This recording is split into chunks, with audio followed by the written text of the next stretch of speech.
Haleluya, shalom, shalom, shalom. Keluarga Gregorio yang luar biasa sekali. Saya yakin bahwa penyertaan Tuhan selalu menyertai hidup kita. Dimanapun kita berjalan, kapanpun Roh Kudus selalu membentengi kita. Yuk semuanya kita mau masuk dalam doa pembuka. Kita tutup kedua mata kita lipat kedua tangan kita. Kita mau masuk dalam hadirat Tuhan. Tuhan, Allah kami yang hidup yang luar biasa, kami bersyukur berterima kasih Tuhan atas segala penyertaan, berkat, kemuliaan yang Engkau taruh di dalam hidup kami Tuhan.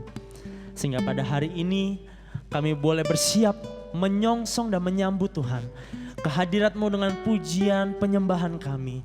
Biarlah Tuhan Engkau yang berkenan dan semuanya ini menjadi persembahan yang harum di hadapan-Mu Tuhan.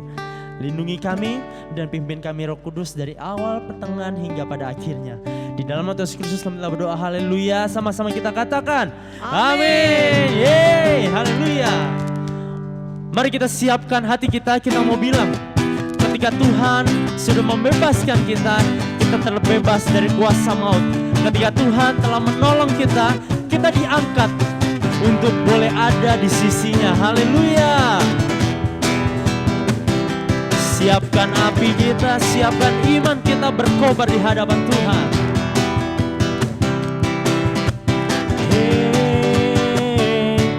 Jiwa bebas terlepas, kuasa maut telah terhempas. Nama Yesus pemenang, nama Yesus jawaban. Langkah takkan berhenti, berlari sampai akhir. Sukan tinggi namanya, sukan ajaib namanya. Roh Kudus membakar setiap kami. Dan naikkan pujian, naikkan pujian, mukjizat terjadi. Mengalir kuasa-Mu, nyalakan api-Mu. Ku nyanyi, oh oh oh oh, oh oh oh, oh oh. Tercurah kuasa-Mu, nyalakan api-Mu. Ku nyanyi, oh oh oh, oh oh. Keajaiban terjadi. Mari sekali lagi dengan iman kita mau katakan, jiwa kami telah terbebas. Amin. Terlepas dari segala kutuk, dari segala ikatan dosa. Haleluya. Jiwa bebas terlepas, kuasa maut telah terhempas. Nama siapa? Nama Yesus pemenang. Yeay. Nama Yesus jawaban. Langkah takkan berhenti, berlari sampai akhir. Mari serukan, Tinggi namanya, sukan ajaib namanya. Roh Kudus membakar setiap kami. Naikkan pujian, mukjizat terjadi. Mengalir kuasa-Mu, nyalakan api-Mu. Ku nyanyi, oh oh oh oh, oh oh oh, oh.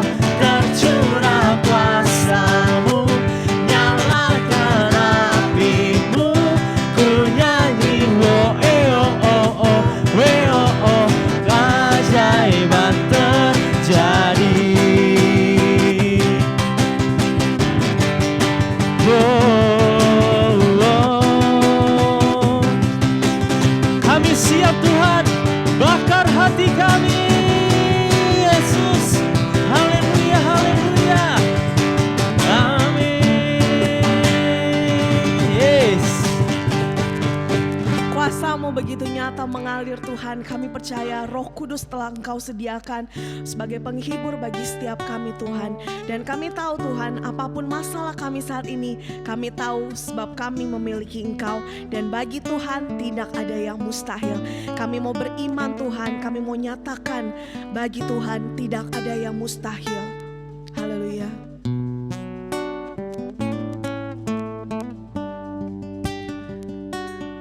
Kami nyatakan, ku yakin saat Kau berfirman, ku menang saat kau bertindak. Hidupku hanya ditentukan oleh perkataanmu. Kami aman Tuhan, ku aman saat kau menjaga, dan ku kuat saat kau bertindak. Hidupku hanya ditentukan oleh kuasa-Mu.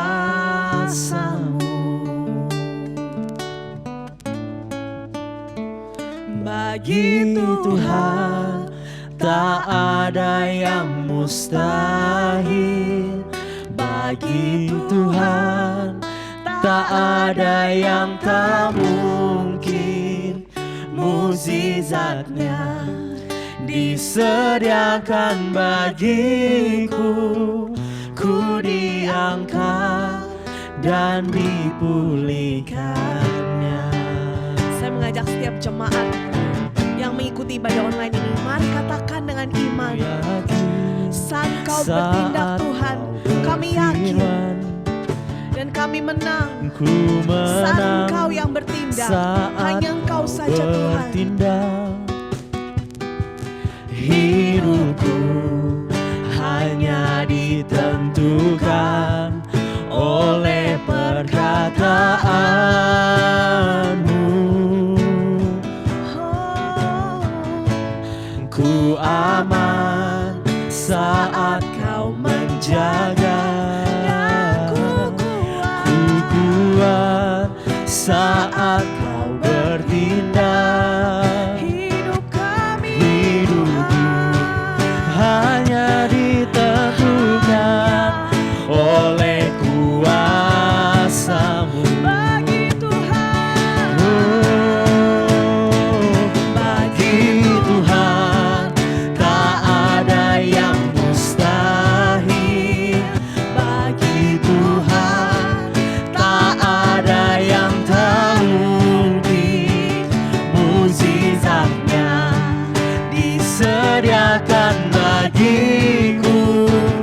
Ku diangkat dan dipulihkan. Sebab bagi Tuhan tak ada yang mustahil. Bagi Tuhan tak ada yang mustahil. Bagi Tuhan tak ada yang tak mungkin. Kau sediakan mukjizat bagi setiap anak-anak-Mu Tuhan. Disediakan bagiku. Ku diangkat dan dipulihkannya. Bagi Tuhan tak ada yang mustahil. Nyatakan dengan iman. Bagi Tuhan tak ada apapun kondisi kita saat ini, apapun yang kita alami saat ini, kita percaya akan mukjizat Tuhan. Tuhan menyediakan mukjizat bagi setiap anak-anak yang membutuhkan, bagi setiap anak-anak yang beriman. Bagi Tuhan tak ada yang mustahil. Bagi Tuhan tak ada yang tak mungkin. Mukjizatnya disediakan bagiku. Ku diangkat dan dipulihkannya. Ku diangkat dan dipulihkannya. Ku diangkat dan dipulihkannya. Engkau yang pulihkan, Engkau yang kami percaya penyertaan-Mu Tuhan. Kami tinggikan, kami mau katakan bagi Tuhan tidak ada yang mustahil. Bagi Tuhan tidak ada yang mungkin.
terjadi, kami mau katakan Kau Allah yang baik.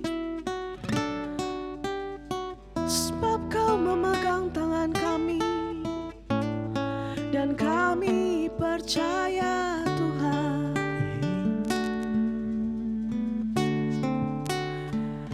Hatiku percaya,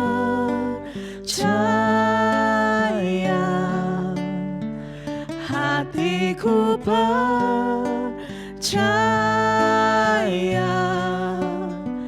hatiku percaya, selalu ku percaya.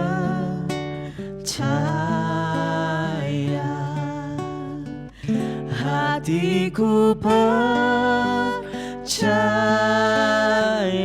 hanya kepadamu. Hatiku percaya. Ini iman kami Tuhan. Hatiku percaya, selalu ku percaya.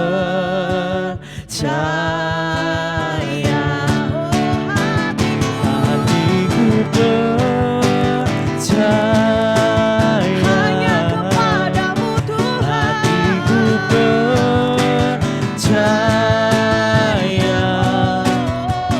hatiku percaya, selalu ku percaya, selalu ku percaya, selalu ku percaya.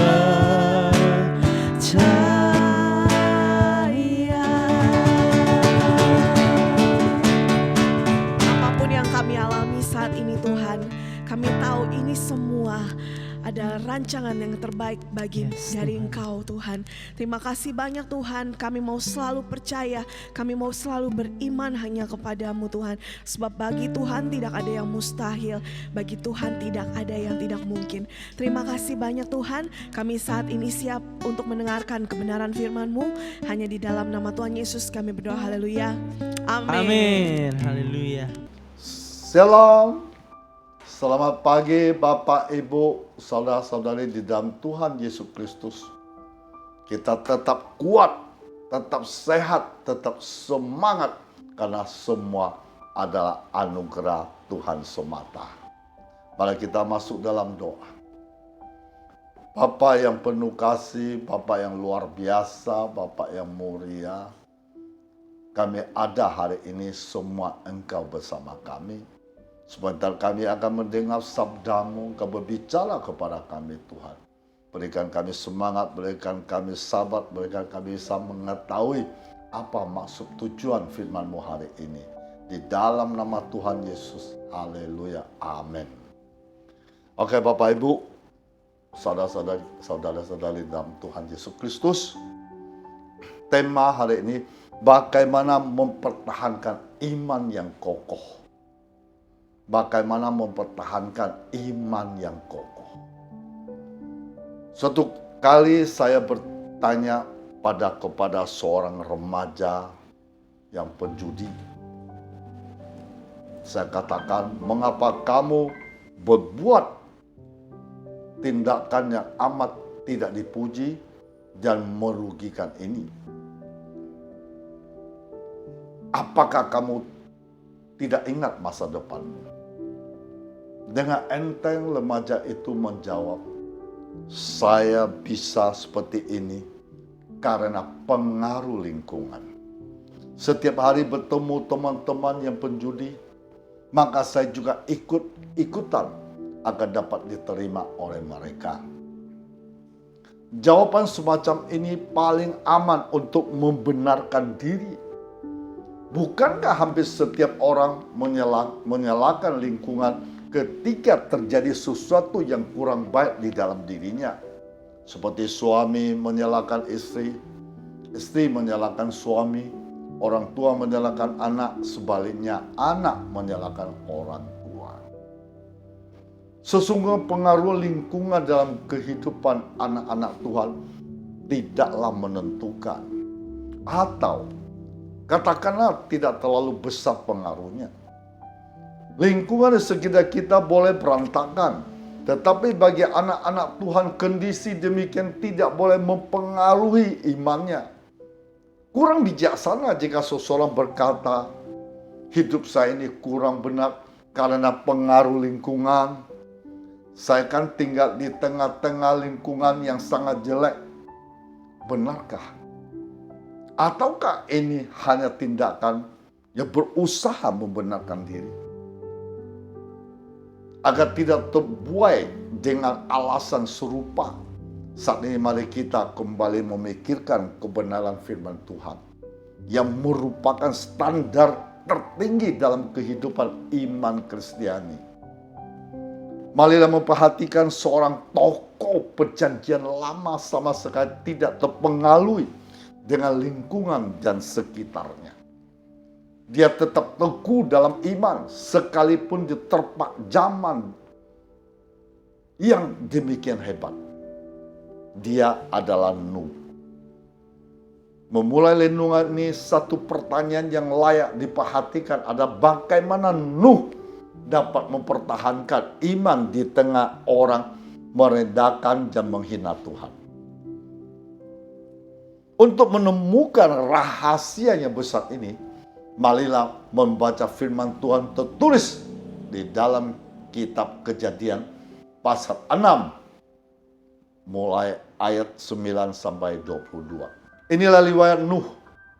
Nuh adalah seorang yang benar, tidak bercela di antara orang-orang sezamannya. Dan Nuh itu hidup bergaul dengan Allah.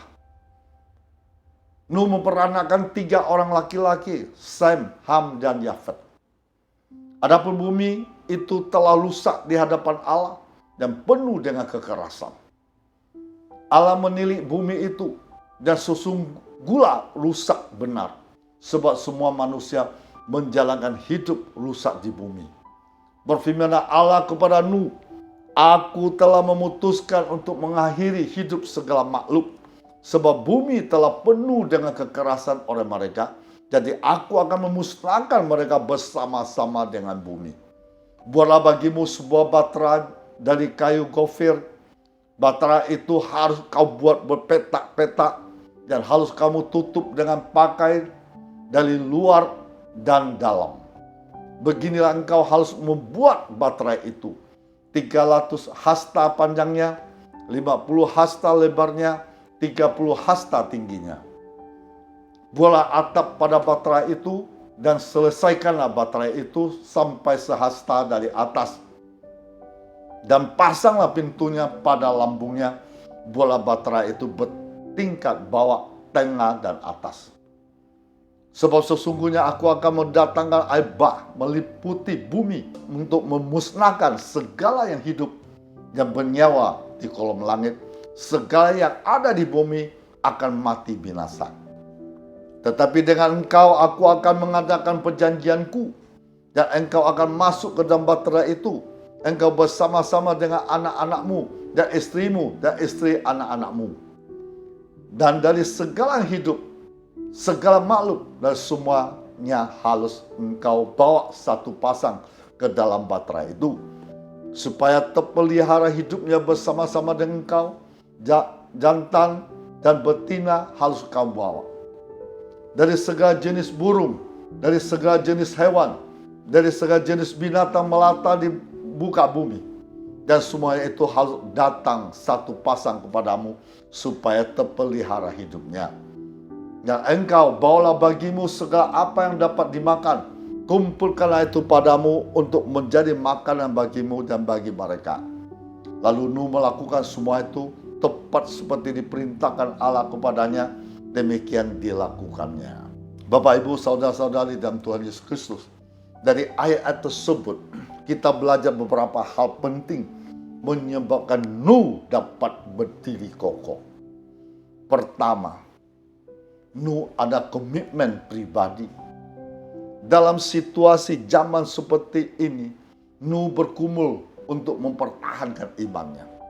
Walaupun gejolak zaman demikian parah, Nuh tetap tidak bercelah di hadapan Allah. Apabila saat itu dicari orang yang mengasihi Allah, dapat dipastikan tidak ada. Sebab bumi telah dilingkupi dosa.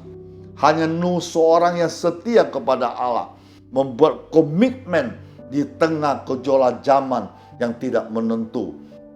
Merupakan langkah awal yang baik untuk mempertahankan hidup seturut dengan kehendak Allah. Setiap hari Nuh berhadapan dengan kejahatan, bertemu orang-orang yang tidak mengasihi Allah, namun Nuh tidak terpengaruh sedikit pun. Emas tidak pernah menjadi sampah sekalipun dibuang tong sampah. Emas tetap menjadi emas walaupun tidak dikelilingi sesama emas. Sangat berbeda dengan bunglon. Bunglon sangat cepat beradaptasi dengan lingkungan yang baru. Apabila berada di tempat yang berwarna hitam, akan berubah menjadi hitam. Jika iman Kristen seperti ini, sangat berbahaya. Sebab tidak punya komitmen pribadi kepada Allah. Serta tidak dapat bertahan hidup di zaman ini. Kedua, kenapa Nuh bisa mempertahankan iman yang kokoh? Kedua, alasannya Nuh hidup dalam kebenaran. Sungguh aneh tapi nyata. Bagaimana mungkin seorang dapat hidup benar dalam situasi komunitas sosial yang tidak mendukung? Sangat gampang bagi kita untuk beriman apabila ada faktor pendukungnya. Misalnya dikeliling orang-orang saleh menyalahkan diri kepada Kristus. Apabila faktor pendukungnya ada, sangat mudahlah bagi kita untuk tetap beriman. Tetapi berbeda pada zaman Nuh. Faktor pendukung seperti ini tidak ada sama sekali. Setiap hari Nuh mendengar kata-kata hujatan kepada Allah. Tetapi Alkitab mengatakan bahwa Nuh tetap hidup benar di hadapan Allah. Tidakkah data Alkitab itu keliru? Tentu tidak. Sebab Alkitab wahyu Allah yang tidak mungkin salah. Sumber kekuatan Nuh terletak ketika menyalahkan diri hidup dalam kebenaran dan tidak mau kompromi dengan apapun yang terjadi. Ketiga, alasan kenapa Nuh bisa mempertahankan iman yang kokoh, karena Nuh hidup bergaul dengan Allah. Seseorang yang sudah lama bergaul dengan orang lain pasti tahu apabila temannya tersebut gembira atau sedih. Demikian halnya dengan Nuh. Nuh mempunyai hubungan yang sangat intim dengan Allah. Buktinya Allah membentangkan seluruh rencananya dan apa yang akan terjadi dengan dunia ini hanya kepada Nuh seorang. Rahasia tentang perbuatannya yang akan datang dibukakan secara gamblang. Allah berkata akan mengakhiri hidup segala makhluk karena Nuh disuruh untuk segera membuat baterai sebab sebentar lagi air bah akan memenuhi bumi. Orang yang sedang asik dalam dosa tidak mendengarkan suara Allah itu kecuali Nuh. Bukankah hal ini membuktikan Allah menganggap Nuh sebagai sahabat? Sungguh suatu anugerah Tuhan kalau Nuh mendapat penghargaan sebesar ini. Tentunya untuk memperolehnya tidak gampang. Nuh harus berani bayar harga dengan menjaga pergaulan yang harmonis dengan Tuhan. Persekutuan yang terus-menerus dilakukan Nuh merupakan hak menyukakan Allah.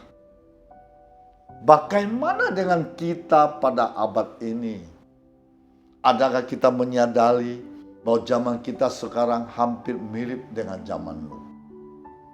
Banyak orang beraksi riah, berbangga dengan dosa tanpa mengindahkan kekudusan Allah. Karenanya sangat bijaksana apabila kita memikirkan ketiga hal tersebut di atas. Dengan liwayat Nuh mempertahankan imannya menjadi keteladanan bagi kita semua. Supaya kita juga bisa mempertahankan iman kita tetap kokoh, tidak digoyahkan oleh apapun. Pertama, kita harus rajin membaca Alkitab. Karena kita sering baca Alkitab, otomatis kerohanian kita semakin bertumbuh, semakin meningkat kedewasaan rohani. Kita sering baca Alkitab karena Alkitab adalah firman Tuhan. Firman Tuhan inilah selalu memberi kita kekuatan untuk menghadapi ujian yang berat. Firman Tuhan dapat mematahkan setiap godaan dunia ini. Alkitab membantu kita lebih dekat kepada Tuhan dan percaya pada janji Allah. Alkitab membantu kita menjadi semakin serupa dengan Allah. Firman Tuhan mampu memberikan jalan keluar dan keberhasilan. Ketika kita sedang berada di masa kejatuhan, masa keram kita, firman Tuhan dalam Alkitab bagaikan lampu pelita terang membantu kita keluar dari masa-masa itu. Seperti Mazmur 119 ayat 105. Firman itu pelita bagi kakiku, terang bagi jalanku. Bayangkan kita berjalan di tengah hutan yang gelap. Ketika kita tidak tahu apakah bahaya di sekitar, entah itu jurang yang dalam atau binatang buas yang mengintai.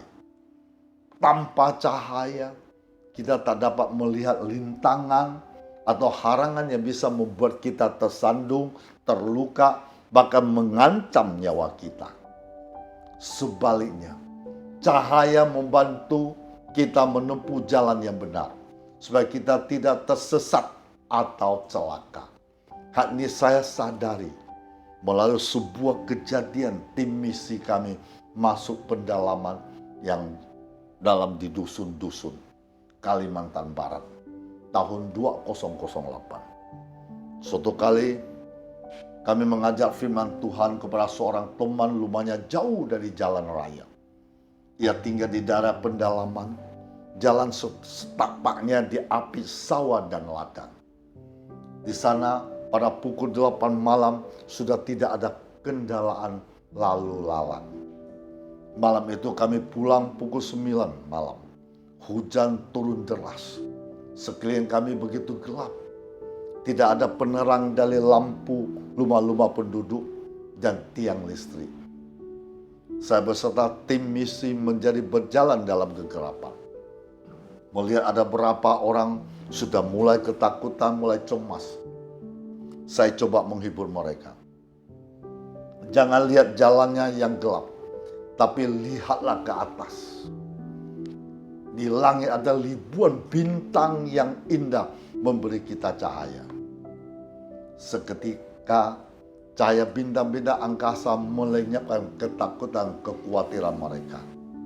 Akhirnya, setelah 4 jam perjalanan kami di tempat yang gelap, serta hujan lebat, serta guntur bunyi nyaling, berkilat halilintar, kami tiba di jalan layak menuju tempat kami tinggal. Bapak, Ibu, saudara-saudari di dalam Tuhan Yesus. Tanpa firman Tuhan, kita hidup dalam kegelapan. Kita tidak tahu arah dan tujuan hidup kita. Atau apakah jalan kita pilih itu benar atau salah. Bisa jadi jalan yang kita tempuh justru membawa kita semakin jauh dari impian dan tujuan kita. Kenalilah ajaran-ajaran Yesus, perintah-perintah, larangan-larangannya, serta apa yang Tuhan inginkan dari hidup kita melalui firman-Nya. Alkitab juga berisi sejumlah rambu, pedoman, paduan, bahkan solusi untuk masalah-masalah hidup kita. Alkitab juga menjadikan kita orang Kristen yang kuat. Tidak ada seorang pun ingin menjadi seorang yang lemah, baik secara fisik atau secara rohani. Jadi orang-orang muda dikatakan dalam 1 Yohanes pasal 2:14. Aku menulis kepada kamu, hai anak-anak, karena kamu mengenal Bapa. Aku menulis kepada kamu, hai bapak-bapak, karena kamu mengenal Dia yang ada dari mulanya. Aku menulis kepada kamu, hai orang-orang muda, karena kamu kuat dan firman Allah diam di dalam kamu, kamu telah mengalahkan yang jahat.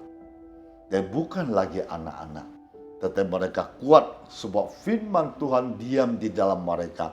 Mereka bisa mengalahkan yang jahat. Itu berarti mereka telah dipenuhi dengan firman Tuhan sampai mereka menjadi cukup kuat dalam iman. Sehingga mereka tidak terus-menerus dikalahkan oleh dosa dan pencobaan. Hanya ada satu jalan untuk menjadi kuat secara rohani, yaitu kita harus rajin membaca Alkitab, mempelajarinya, merenungkan, menghafal, mengamalkan firman Tuhan. Yesus Kristus contoh ketika Yesus dicoba oleh iblis. Yesus menggunakan firman Allah sebagai senjata untuk mengalahkan iblis. Kalau kita lihat Hawa adalah contoh buruk dari orang yang tidak banyak memahami firman Tuhan. Akibat ia mengurangi atau menambahi apa yang firman Tuhan, iblis memanfaatkan kelemahan itu untuk menjatuhkan Hawa. Kita harus membaca Alkitab setiap hari. Ini adalah salah satu hak istimewa kita. Kehidupan rohani kita memerlukan makanan. Makanan jenis apa? Makanan rohani. Alkitab merupakan gizi rohani yang harus dimakan. Alkitab disebut air susu, roti, makanan keras, dan madu. Mari kita lihat 1 Petrus 2 ayat 2. Dan jadilah sama seperti bayi yang baru lahir, selalu ingin akan air susu yang murni dan yang rohani, supaya orangnya kamu bertumbuh memperoleh keselamatan. Kita baca lagi Ibrani 5 ayat 13-14. Sebab barang siapa masih memerlukan susu, ia tidak memahami ajaran tentang kebenaran, sebab ia adalah anak kecil. Tetapi makanan keras ada untuk orang-orang dewasa, oleh karena mempunyai panca indera terlatih untuk membedakan yang baik daripada yang jahat. Supaya kita tetap mempertahankan iman yang kokoh, tidak bisa dipengaruhi oleh apapun. Kedua, kita harus ada bersekutu dengan Tuhan atau intim dengan Tuhan. Saya kasih contoh seperti Adam dan Hawa mendengar bunyi langkah Tuhan Allah, berjalan-jalan di dalam Taman Eden pada waktu hari sejuk. Suatu gambaran hubungan manusia dengan Tuhan Allah sebelum kejatuhan. Betapa intimnya hubungan ini digambarkan. Allah hadir berjalan di tengah keberadaan manusia, bercakap-cakap dengan manusia seperti layaknya dua orang sahabat karib. Tuhan juga berbicara kepada Musa dengan berhadapan muka seperti seorang berbicara kepada temannya. Kemudian kembali ia ke perkemahan.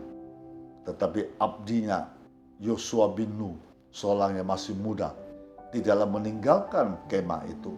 Allah mengetahui hati manusia menghadap manusia secara total. Manusia dalam keterbatasan juga dapat berespon dengan benar tepat terhadap pimpinan dan kehendak Allah.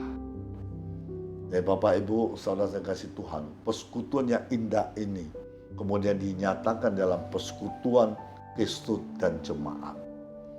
Persekutuan dengan Allah merupakan madat anugerah Allah kepada manusia. Allah menciptakan manusia di dalam gambar dan rupanya. Hal ini berimplikasi bahwa manusia dicipta dengan atribut-atribut diturunkan dari Allah. Dengan atribut-atribut dikomunikasikan ini, manusia diberikan kemungkinan mengenal Allah. Salah satunya adalah kekekalan. Kita baca Pengkhotbah pasal 3 ayat 11. Ia membuat segala sesuatu indah pada waktunya. Maka ia memberikan kekekalan dalam hati mereka. Tetapi manusia tidak dapat menyelami pekerjaan dilakukan Allah dan awal sampai akhir. Kekekalan dalam diri manusia memberikan manusia kapasitas untuk dipuaskan oleh dan hanya oleh Allah sendiri. Tidak ada suatu hal atau makhluk atau pribadi manapun yang dapat memuaskan manusia. Seperti kekayaan, kekuasaan, jabatan, pengetahuan akan menjadi hambar. Hanya Allah dapat memuaskan hasrat hati kita dengan tanpa batas dan tanpa akhir. Manusia bersekutu dengan Allah karena dialah sumber hidup kita. Tuhan Yesus mengabarkan hubungannya dengan jemaat seperti pokok anggur dan lanting-lantingnya. Kita baca juga Yohanes 15 ayat 5. Akulah pokok anggur, kamulah lanting-lantingnya.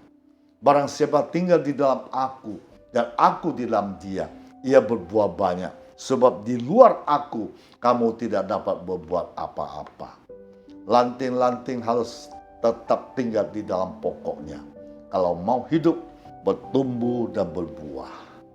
Di luar Allah, kita tidak bisa berbuat apa-apa, maka dikatakan mati. Betapa asingnya gambaran di atas dari apa manusia berdosa bisa bayangkan. Di Taman Eden, manusia telah memilih untuk lepas dari relasi yang benar dengan Allah. Telah memilih untuk bebas menentukan apa yang baik, yang jahat di luar kehendak Allah. Serta bebas menginterpretasikan segala yang ditemui sesuai dengan kehendaknya. Manusia tidak lagi mengindahkan persekutuan dengan Tuhan Allah. Manusia telah memilih independen, kebebasan yang mutlak dibandingkan dependen, ketergantungan kepada Allah. Setelah kejadian pasal 3, manusia di dalam dosa menjadi setru dengan Allah. Manusia berdosa berpikir bahwa ia dapat hidup di luar kehendak Allah dan menentukan apa yang baik, yang jahat berdasarkan kehendaknya sendiri. Tetapi di luar Allah hanya ada kematian sebagai upah dosa. Terputusnya hubungan dengan Allah berarti terputusnya hubungan dengan sumber hidup itu sendiri. Di luar pokok anggur, lanting-lanting akan menjadi kering, dibuang, dikumpulkan untuk dibakar. Dengan rusaknya relasi dengan Allah, perkenalan manusia akan Allah pun rusak. Dengan demikian perkenalan akan dirinya juga rusak. Manusia dengan segala daya upayanya berusaha mengenal diri, memberi makna diri di luar Allah melalui berbagai filsafat dan agama. Namun ini semua adalah sia-sia belaka. Karena ini semua didasarkan atas keterbatasan dan kebobrokan manusia yang berdosa. Bagaimana manusia berdosa dapat kembali kepada relasi yang benar, persekutuan dengan Allah? Tuhan Yesus berkata di Yohanes 14 ayat 6. Akulah jalan kebenaran dan hidup. Tidak seorang pun yang datang kepada Bapa kalau tidak melalui aku. Allah tidak mungkin menerima jalan yang lain di luar Kristus. Karena di luar Kristus manusia memakai caranya sendiri di luar cara Allah. Di atas kayu salib Tuhan Yesus yang tidak bercacat, tidak berdosa, tidak menoda, dan mencurahkan darahnya untuk penggantian hukuman dosa kita. Tuhan Yesus memberikan nyawanya sebagai korban persembahan yang benar sesuai dengan kehendak dan cara Allah. Allah di dalam Yesus Kristus telah memberikan kepada kita satu-satu jalan supaya manusia dapat kembali kepada relasi persekutuan yang benar dengan Allah. Yesus Kristus ada kebenaran memerdekakan manusia. Yesus Kristus ada hidup di mana manusia harus tinggal supaya manusia dapat hidup dan berbuah. Seperti kaum skeptis pluralis di zaman ini kerap kali mempertahankan klaim iman Kristiani bahwa Yesus Kristus adalah satu-satu jalan kepada Allah. Mereka mempertanyakan apakah Allah itu begitu sempitnya sehingga hanya memberikan satu jalan untuk kembali kepadanya. Pertanyaan ini bukan pertanyaan yang meragukan Kristenan atau Yesus Kristus semata-mata. Tapi pertanyaan ini ada pertanyaan meragukan Allah secara langsung. Karena hanya ada satu Allah, maka hanya ada satu mediator antara Allah dan manusia, yaitu Yesus Kristus. Kita baca 1 Timotius pasal 2 ayat 5. Karena Allah itu Esa, Esa pula dia yang menjadi pengantara antara Allah dan manusia, yaitu manusia Kristus Yesus. Paulus mempelajari hukum Taurat dengan teliti. Adalah seorang yang sangat mengerti mengenai keesaan Tuhan Allah orang Yahudi. Sejak awal perjanjiannya dengan umat Israel, Tuhan Allah menuntut orang Israel harus menyembah Tuhan sebagai satu-satunya. Seperti kita lihat Ulangan 6:4. Dengarlah hai orang Israel, Tuhan itu Allah kita, Tuhan itu Esa. Allah yang Esa telah menetapkan satu jalan bagi manusia untuk dapat kembali kepadanya, yaitu di dalam Yesus Kristus anaknya yang tunggal. Tetapi manusia hidup di dalam dosa selalu ingin memakai cara sendiri. Dengan demikian menempatkan dirinya sendiri di atas kebenaran Allah. Namun di luar cara Allah, manusia pasti ditolak sama seperti Kain atau korban persembahan ditolak Allah. Karena itu terimalah Yesus Kristus, terimalah anugerah yang mengajarkan kita bersekutu kembali dengan Tuhan di dalam kehendak Tuhan. Tuhan memberkati kita semua, Bapak Ibu, saudara kasih Tuhan. Biar Tuhan sampai di sini, mari kita masuk dalam doa. Bapak, terima kasih. Kau sangat luar biasa. Engkau sangat mengerti tentang kehidupan kami. Supaya kami bisa mempertahankan iman kami tetap kokoh dan tidak digoyahkan oleh apapun. Kami selalu intim bersamamu. Kami selalu membaca Alkitab. Kami selalu harus berdoa. Kami selalu harus berjalan bersamamu. Kami selalu bisa melakukan perintah-perintah-Mu Tuhan. Supaya kami tetap kuat dan benar di hadapan-Mu Tuhan. Terima kasih Tuhan lewat firman ini. Membuat kami tahu rahasia-rahasia. Supaya kami bisa mempertahankan iman kami yang kokoh di hadapan-Mu. Terima kasih Tuhan Yesus Kristus. Allah yang Esa. Allah yang satu-satunya, Allah yang sanggup melakukan segala-galanya.